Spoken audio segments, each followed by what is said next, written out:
한국에 어떤 분이 자기 아버지에 대해서 라디오에다가 기고를 했다라고 합니다. 사연을 보냈는데 자기가 보기에는 자기 아버지가 이제 50대인데 이제 나이도 드실 만큼 드셨는데 그렇게 자기 아버지가 철도 없고 눈치도 없다라는 거예요. 세상에서 자기 아버지만큼 철없고 눈치 없는 사람 본 적이 없다라는 거예요. 왜 그러냐면 이제 아침마다 아버지가 출근하시는데 매일 하는 말이 아우 가기 싫다, 아우 힘들어 죽겠다, 아우 진짜 가기 싫다, 죽도록 가기 싫다, 매일 그런 얘기를 하신다라는 거예요. 아우 또 가야 되네, 아우 힘들어 죽겠다, 너무 힘든데 이 이야기를 가족들이 듣는데 가족들이 맥이 다 빠진다는, 하루를 시작해야 되는데 맥이 빠진다라는 거예요. 나도 학교 가기 싫고 나도 집안일 하기 싫고 나도 다 하기 싫은데 막상 그 얘기 들으니까 막 맥이 쭉 빠진다는 거예요. 그런데 하루 이틀이 아니니까 매일 똑같이 그렇게 이야기를 하시니까 그냥 우리 아버지는 그냥 그러려니 그런 사람이다, 철이 없고 눈치 없는 사람이다. 아버지가 나갈 때만, 출근할 때만 그런 이야기를 하시는 게 아니라 퇴근할 때도 문 열자마자 아이고 내일 또 나가야 되네, 아이고 죽겠다, 아이고 힘들어 죽겠다, 나 못 나가겠다, 내일 또 어떻게 나가냐 되냐, 계속 그런 이야기를 입에 달고 산다라는 거예요. 그러니까 가족들은 다 안다라는 거야. 우리 아버지가 뭐 생각하고 말하는 사람이 아니다, 그냥 막 가슴에 떠오르는 대로 막 그냥 필터 없이 막 던지는 사람이다. 가족들도 다 포기했다라는 거예요. 포기는 했지만 이제 속은 상한다라는 거죠. 그 얘기 들을 때마다 가장인데, 우리 집에 아버지인데, 남편인데 맨날 입에 그런 얘기를 하고 달고 사니까 같이 듣는 가족들이 늘 맥이 빠진다라는 거예요. 하루는 이제 이 아버지가 저녁에 이제 저녁을 퇴근하고 나서 저녁 먹으러 나간다라는 거예요. 어디 가냐니까 친구가 좀 힘든 일이 있는 것 같아서 조금 이야기 들어주러 가야 되겠다고. 그래서 친구랑 이제 저녁 먹으면서 술도 한잔 하고 오겠다고. 그러면서 이제 나갔는데 한밤중에 아버지가 오셨는데 만신창이가 돼서 들어온 거예요. 막 피투성이가 되고 막 술이 막 잔뜩 온 몸에 다 젖어서 들어왔는데 무슨 일이냐고. 그랬더니만 아니 친구가 갑자기 미친놈처럼 나한테 달려들더라고. 왜 친구가 갑자기 달려드냐고, 무슨 일이 있었냐고 자세하게 말해보라고. 그러니까 이 이제 친구랑 만나서 이야기, 저녁을 먹으면서 이야기를 하고 술 한잔 하는데 친구가 자기 정리해고 당했다라는 거예요. 직장에서 오늘 쫓겨났는데 너무 힘들다라는 거예요. 내가 이제 나이가 50인데 50 넘어서 이제 60이 돼 가는데 지금 어디 직장 구할 데도 없고 어떻게 해야 되나 걱정이 된다라는 거예요. 근데 그 이야기를 듣는 아버지가 한다는 말이 부러워 죽겠다. 야, 너 내일부터 일 안 나가도 돼. 얼마나 좋냐. 난 네가 진짜 부러워 죽겠다. 난 정말 부러워 죽겠다. 아휴, 난 진짜 네가 너무 부럽다. 내일 너 이제 일 안 나가도 되는 거 아니냐고. 나는 매일매일 일하느라고 힘들어 죽겠는데 너 일 안 나가니까 너무 부러워 죽겠다. 근데 이게 이 아버지가 정말 부러워서 하는 얘기라는 거예요. 정말 부러워서. 정말 부러워서. 재미가 없으신가 봐요. 그런 사람이 있을까 한데 진짜 그런 사람이 있다라는 거예요. 자기 아버지 이야기를 라디오에다 이렇게 소개를 했다라는 거예요. 그 이야기를 하는데 친구가 갑자기 막 달려들더라는 거예요. 이 아버지는 왜 친구가 화를 내는지 모르겠다라는 거예요. 왜 나한테 그러나? 나는 진짜 부러워서 이야기한 건데 왜 나한테 화를 내고 왜 나의 멱살을 잡고 나를 때리고 왜 그러나 도대체 나한테. 이 아버지는 모르는, 가족들이 그 이야기를 들으면서 다 아는데 본인만 모르네. 다 아는데 본인만 모르네. 가족들은 우리 아버지 살아계신 게 용하다라고 생각할 정도로 다 안다라는 거예요. 본인은 모르는, 왜 도대체 그 친구가 나는 자기 위로해 주러 나갔는데 난 정말 자기 부러워서 이야기한 건데 왜 거기서 화를 내야 되는지 자기는 진짜 모르겠다는 거예요. 끝까지 모른다는 거예요. 자기 아버지만큼 이렇게 철없고 눈치 없는 사람이 어디 있을까? 이렇게 라디오에 사연을 보냈다라는 것입니다. 사람들은 자기 자신에 대해 잘 모릅니다. 나는 아무 잘못 없고 나는 억울하고 나는 인정받아야 되고, 그러면서 내 모습이 다른 사람들에게 어떻게 보여지는지를 모른다라는 거예요. 내 눈빛이, 내 얼굴 표정이 다른 사람들 눈에는 어떻게 보이는지, 내 말이 다른 사람에게 어떻게 들리는지, 내 말투가 다른 사람들에게 어떻게 들리는지 모른다라는 거예요. 지금 내 말을 듣고 있는 상대방이 기분이 어떤지, 상황이 어떤지 모른다라는 거예요. 가족들 간에도 모르고 친구 간에도 모르고 성도들 간에도 모르고 자기를 모른다라는 거예요. 그러면서 왜 나한테 화를 내나? 왜 나를 멀리하고 나를 싫어하나? 자꾸 화내는 사람한테 원인을 찾는다라는 것입니다. 그리고 끝까지 그 이유를 모르는 거예요. 이 이야기를 저는 들으면서 저는 조금 소름이 돋아. 내가 혹시 우리 가족들에게 그런 눈치 없는 아빠지 않은가? 내가 혹시 우리 성도들에게 그런 눈치 없는 목사가 아닌가? 소름이 돋는 거예요. 앞에서는 아무도 나한테 말을 해주지 않는데 나도 모르게 나는 눈치 없는 사람이 되어가고 나도 모르게 누군가에게 상처를 주고 있지 않을까 생각을 하니까 소름이 돋더라고요. 요셉도 그런 스타일이었습니다. 정말 이런 말씀 강단에서 드리긴 좀 그렇지만 눈치가 없어도 더럽게 없는 사람이 요셉이었습니다. 눈치도 없고 어떻게 하면 형제들과 잘 어울릴지, 형들과 잘 지낼 수 있을지, 내가 이런 말을 하면 형들이 무슨 생각을 할지, 내가 이런 말을 했을 때 아버지가 어떻게 받아들일지 전혀 생각하지 않는 거예요. 생각할 필요도 못 느낀 거예요. 근데 아버지는 요셉을 후계자로 키우는 거, 훈련시키는 거예요. 사실 이렇게 요셉처럼 눈치가 없는 사람이 누군가 위에 리더가 되고 누군가 다스리는 사람이 되고 또 그렇게 되기가 쉽지 않다라는 거예요. 누구 밑에서 일하는 것도 어렵다라는 거예요. 요셉이 사실은 눈치가 있고 리더십이 있어서 사실 아버지가 요셉을 더 사랑해주고 하는 게 아니라 사실은 요셉이 어릴 때 어머니 잃어버리고 그 기라성 같은 형들 밑에서 틈바구니 밑에서 눈치 보지 말고 서러움 당하지 말고 살라고 아버지가 사실은 더 사랑해 준 건데 요셉은 눈치가 없는 거예요.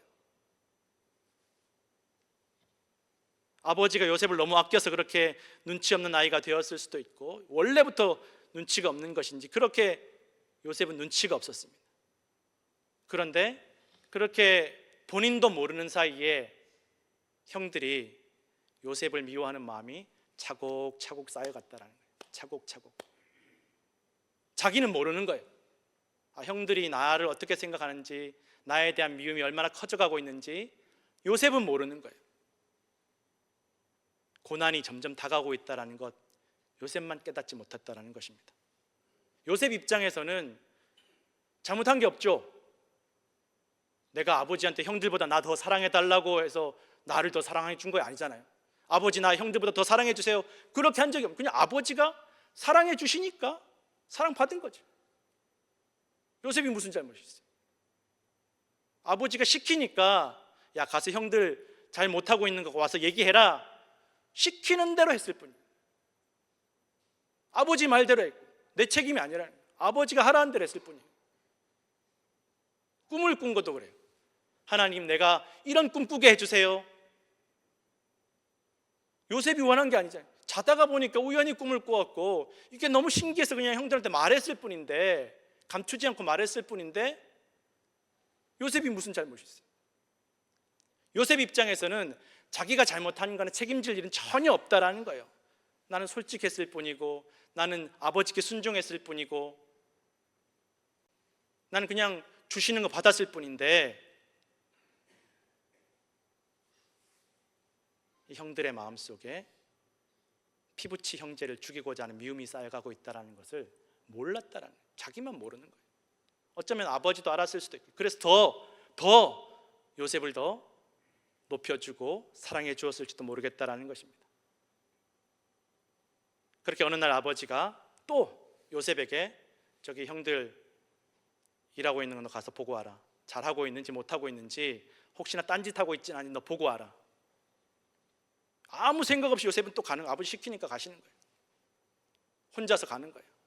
형들이 10명의 형들이 자기를 어떻게 생각하고 얼마나 싫어하고 얼마나 미워하고 얼마나 죽이려고 작심하고 있는지 요셉은 모르는 거예요. 어쩌면 정말 이제 내가 아버지 후계자로서 늘 나는 형들 감독하고 해왔으니까 이제 형들한테 절받을 날이 이제 멀지 않았다. 아주 어깨에 힘이 잔뜩 들어가서 장밋빛 미래를 그리면서 형들에게 갔을지도 모르겠어요.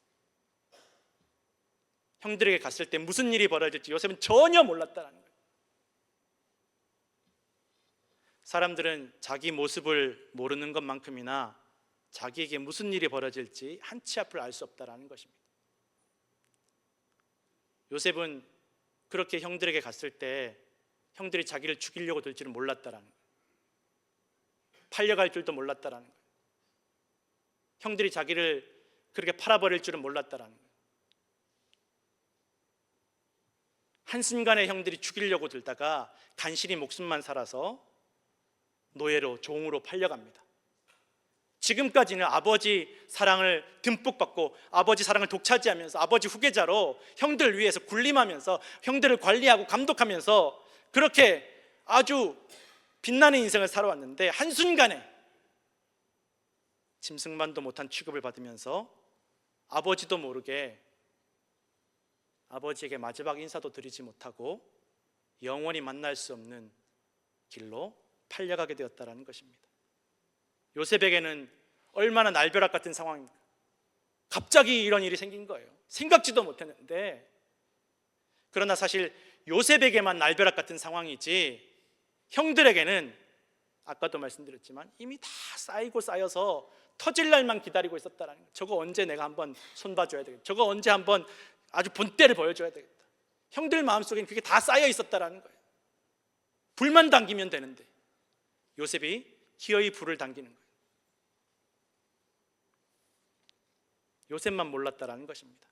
형들이 자기를 보면서 무슨 생각을 하는지, 자기가 형들에게 어떻게 비춰지는지, 자기에게 무슨 일이 일어날지 이 요셉만 몰랐다라는 거예요.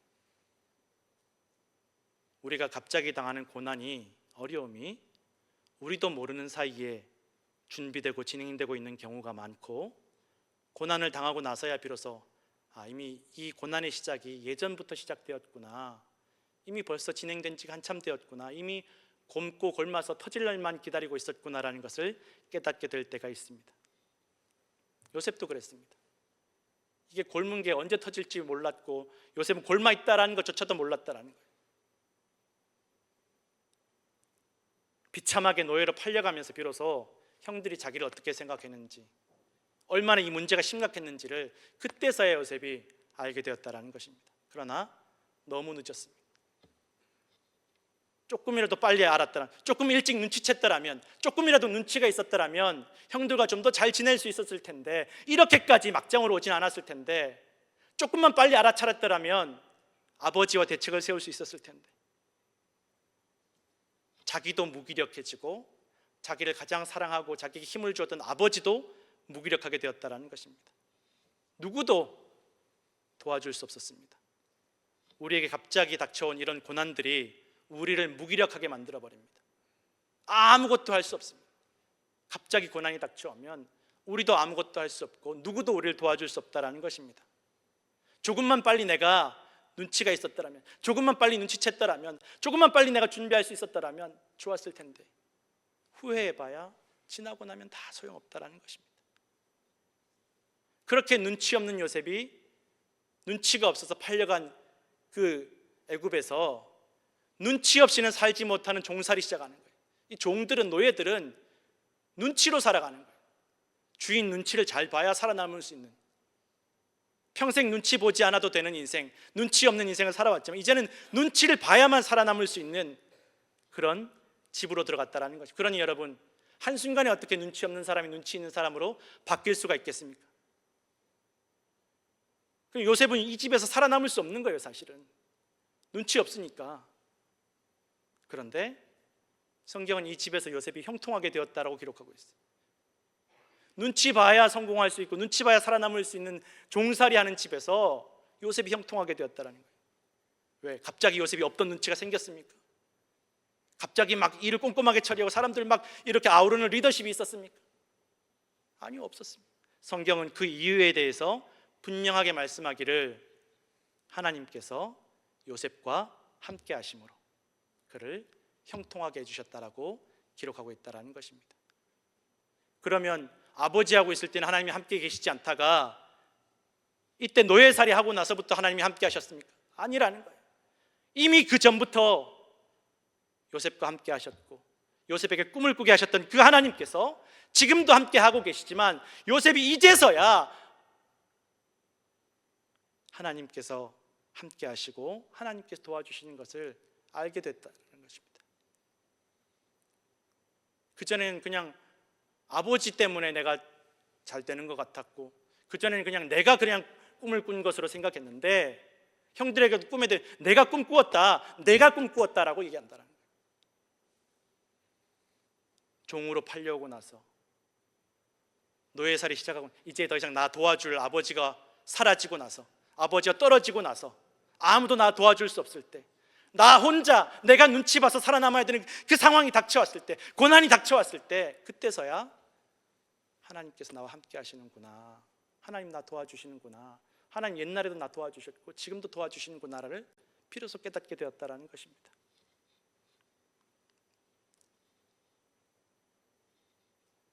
요셉은 고난 속에서 비로소 자신을 도우시고 인도하시는, 꿈을 꾸게 하시는 하나님을 경험하게 되고 깨닫게 되었다라는 것입니다. 요셉이 말씀드렸지만 눈치 없는 사람이 갑자기 눈치가 생기지 않습니다. 여전히 이 집에서도 요셉은 눈치가 없는 거예요. 이 주인의 부인이 요셉이 너무 잘생긴 마음에 들어서 유혹을 계속 유혹하는 거예요.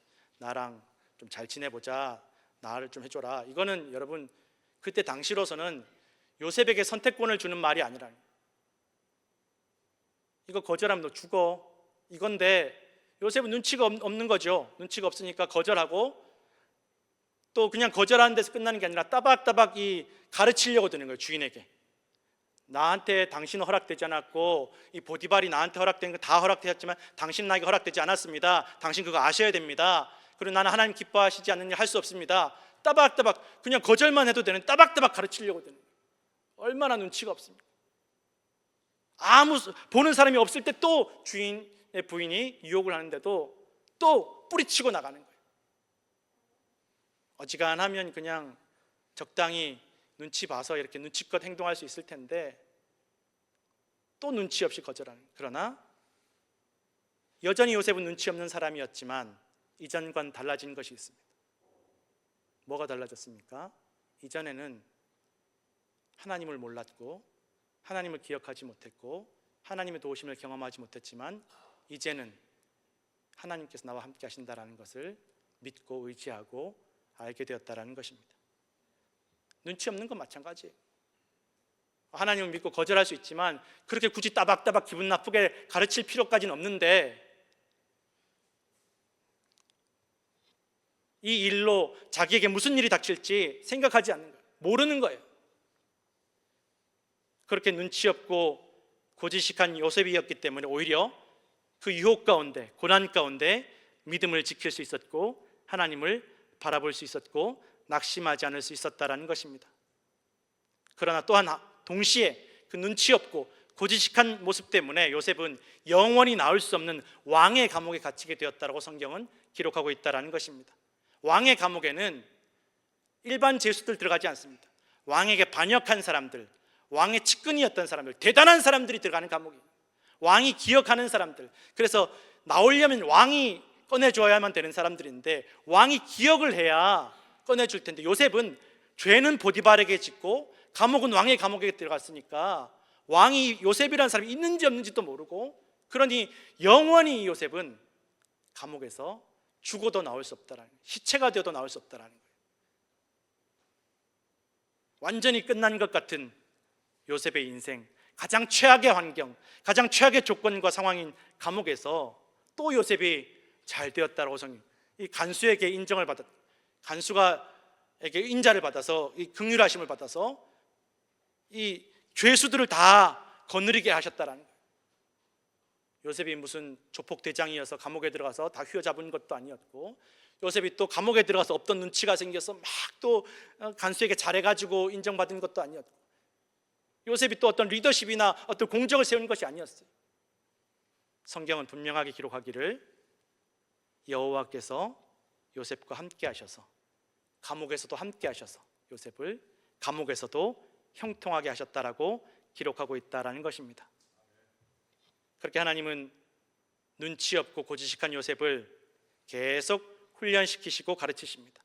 더 큰 사명을 맡기시기 위해서 애굽과 가족과 원수들과 배신자들까지도 또 전혀 관계없는 이들까지도 구원하시기 위한 그 사명을 맡기시기 위해서 요셉을 가르치시고 훈련시키셨습니다. 요셉을 훈련시키신 것이 무엇입니까? 너 눈치 잘 보는 것 훈련시키신 것이 아닙니다. 너 사람들 잘 아우를 리더십을 길러주신 것이 아닙니다. 무슨 일을 만나도 네가 노예로 팔렸을지라도 감옥에 있을지라도 하나님께서 너와 함께 하시고 너를 형통하게 해주실 것이라는 것을 그 믿는, 경험하는 훈련을, 믿음을 훈련시키시고 가르쳐주시고 경험하게 해주셨다는 것입니다. 노예로 안 팔리게 하신 것, 감옥에 안 가게 하신 것이 아니라 노예로 팔려도 감옥에 가도 어디에서나 하나님께서 함께 하시고 도우시고 형통하게 하심을 요셉에게 가르치시고 경험하게 하셨고 오늘 저와 우리에게도 가르쳐 주심을 믿으시기 바랍니다. 성경은 다 이런 이야기들로 가득합니다. 불구덩이에 안 들어가는 것 없습니다. 사자굴에 안 들어가는 것 없습니다. 십자가 안 지는 것 없습니다. 십자가에서 안 죽는 것 없습니다. 불구덩이 속에 들어가고 사자굴에 들어가고 십자가를 지고 십자가에서 죽을지라도 불구덩이 속에서도 함께 하시고 지켜주시고 사자굴 속에서도 지켜주시고 십자가에서 죽어도 다시 살리시는 하나님을 경험하게 하고 하나님을 가르쳐 주심을 믿으시기 바랍니다. 아무런 희망이 없고 잘한 것도 없고 눈치도 없고 그런 죄인을 끝까지 포기하지 않으시고 살리시고 구원하시기를 원하시는 하나님 아버지의 마음을, 사랑을 가르쳐 주신다는 것입니다. 이러한 이야기들, 이러한 말씀들을 요셉이 가까이 했다는, 물론 이때 요셉의 시대에는 아직 모세를 통해서 기록된 성경, 율법이 제대로 없었지만 요셉에게는 아버지가 전해준 하나님 이야기, 하나님 말씀, 할아버지 때부터 전해온, 조상 아브라함 때부터 전해온 하나님에 대한 이야기, 하나님의 기적의 이야기들, 하나님이 도우시는 이야기들, 하나님의 약속의 이야기들이 요셉에게는 있었다는 것입니다.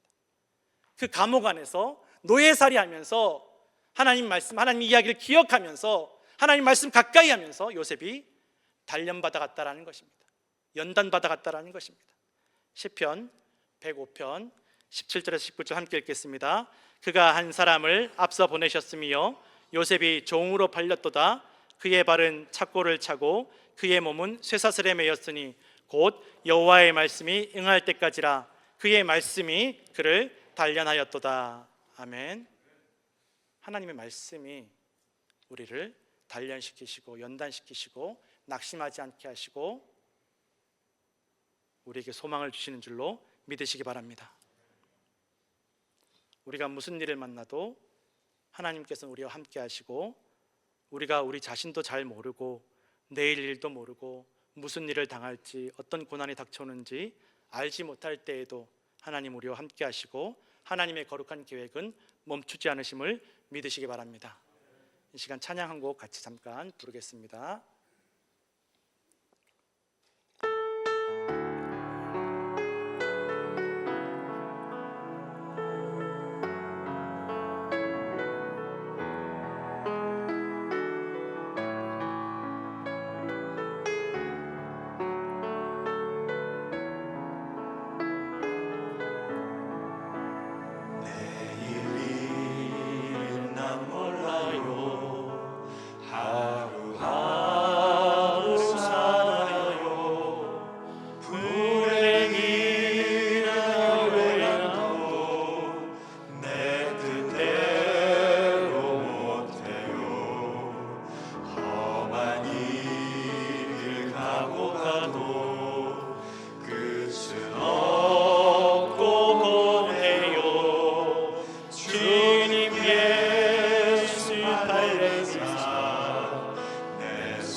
주옵소서.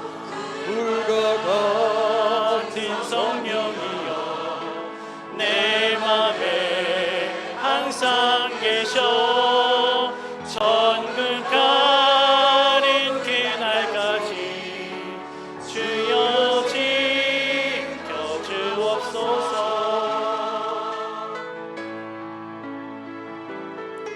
유럽의 교회들이 또 기독교가 죽어가고 있다는 이야기를 아주 오래전부터 들었습니다.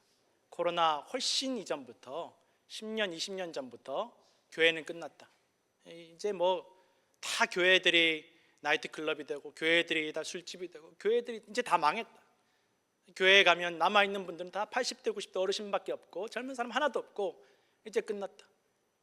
그렇게 교회들이 죽어가고 있는데 코로나까지 와서 정말 이제는 다 끝났다. 유럽에 이제 교회는 없다. 유럽에 이제 예수님은 없다. 그렇게 다들 생각했다라는 것입니다. 최근에 영국의 북아일랜드 호프교회의 크레이그 쿠니 목사님이 이런 인터뷰를 했습니다.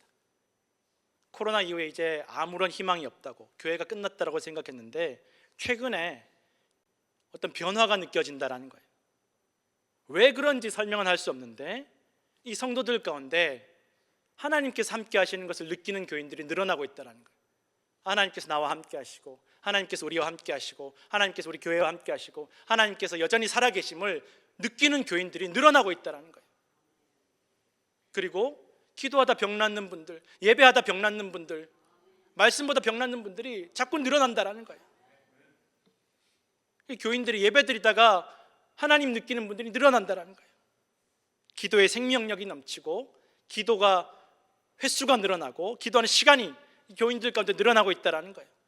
평생 주일도 잘 나오지 않던 교인들이 세상에 유럽에서, 영국에서 수요일 날 나와서 부르짖으면서 기도한다는 거예요. 선교를 위해서, 복음을 위해서, 가족을 위해서 부르짖으면서 기도하더라는 거예요.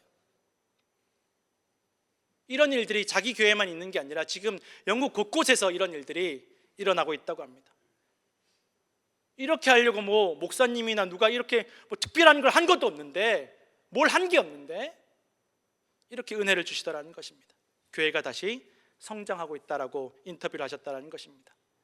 하나님께서 함께 하심을 이 고난 가운데, 이 절망 가운데 하나님께서 친히 보여주시고 경험시켜 주심을 경험하고 있다라는 것입니다. 성도 여러분, 오늘 이 고난 가운데, 광야와 같은 세상 가운데, 우리의 눈물과 아픔과 상처 가운데 하나님께서 여전히 우리와 함께 하심을 경험하시고, 하나님께서 여전히 우리를 돕고 계시고, 하나님께서 여전히 우리를 형통하게 하심을 기억하시기를 부탁을 드립니다. 오늘도 우리와 우리 인생과 우리 가정과 우리 교회의 이런 놀라운 회복과 부흥의 역사를 경험하게 하여 주실 줄로 믿습니다. 기도하겠습니다. 하나님 아버지, 감사합니다. 주님, 고난 가운데, 절망 가운데, 눈물과 아픔과 상처 가운데 주님, 우리도 미처 깨닫지 못하는 사이 다가온 환난 가운데 주님, 여전히 우리와 함께 하시며 우리를 도우시고 우리를 사랑하시고 우리를 구원하시고 살리시기를 원하시는 주님의 사랑을 경험하게 하시고 기억하게 하여 주옵소서. 주님을 믿고 신뢰하는 믿음 허락하여 주옵소서. 감사드리며 예수님 이름으로 기도드렸습니다. 아멘.